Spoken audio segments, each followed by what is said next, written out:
La patrie mère ne doit pas être discriminatoire. Éduquer tous ses enfants est son plus noble devoir. Alors pour l'intérêt de la patrie mère, ne sacrifiez pas l'avenir de mes frères. Bonjour, je suis Mamadou au Mali. Alors ce que vous me voyez en train de faire, des milliers de jeunes Maliens ne peuvent pas le faire depuis 2012. Eh bien oui, depuis 5 ans, des centaines d'écoles sont fermées au nord et au centre du Mali. Vous vous demandez pourquoi? Eh bien, la crainte des terroristes a amené les enseignants et les directeurs à fuir ces zones. Suivez-moi, nous allons ensemble découvrir cette situation intolérable.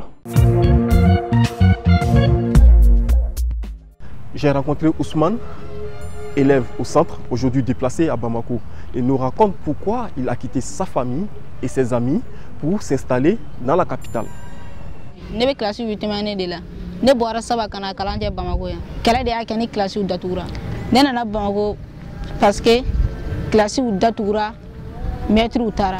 Wat mi nekumbe ne teru minu do bita forola do bita madrasa la akadi ne ka sege kadaka ne teru ni ne fan baw nyana fe menela ne ba fe école ka sege an yara fe no pour que ne teru ga minu be o ka sega kalan.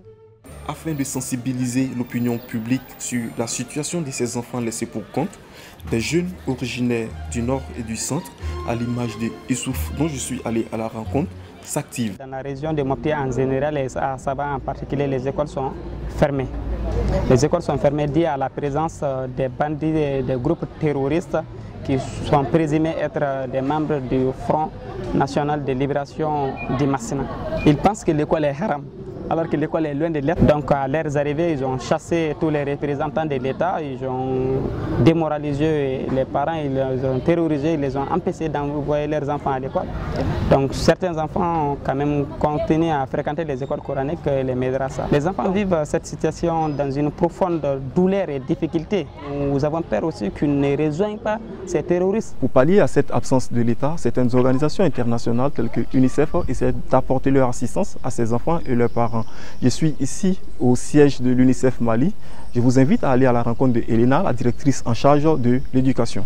Aujourd'hui, à la fin du mois de mai, la coordination d'urgence ensemble au ministère a repéré 500 écoles fermées, encore fermées. La région plus touchée par cette situation, c'est la région de Mopti, qui compte 248 écoles encore fermées.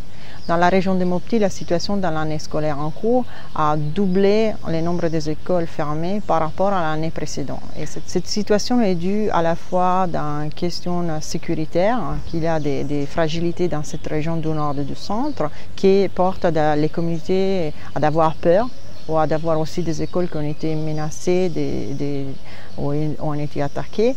Mais la majorité sont fermées pas pour des menaces directes ou des attaques, mais plutôt parce que les communautés ont peur de mettre en danger leurs enfants. Et si cette situation ne s'est pas résolue dans les prochaines années, la situation sur les longues périodes, il y aura des enfants qui ne pourront pas terminer leur étude, ils n'auront pas accès à les études secondaires et par conséquent, leur alphabétisation, il y aura un impact sur eux-mêmes, mais il y aura aussi un impact social. Quand le processus éducatif devient sélectif et discriminatif, il est fictif de prétendre à un avenir constructif et inclusif.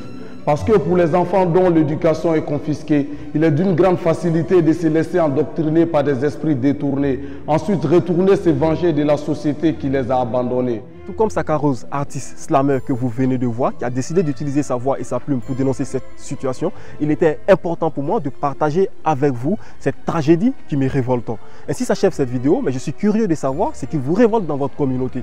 N'oubliez pas, vous pouvez réagir à cette vidéo en allant sur les réseaux sociaux des haut-parleurs. À bientôt pour d'autres vidéos.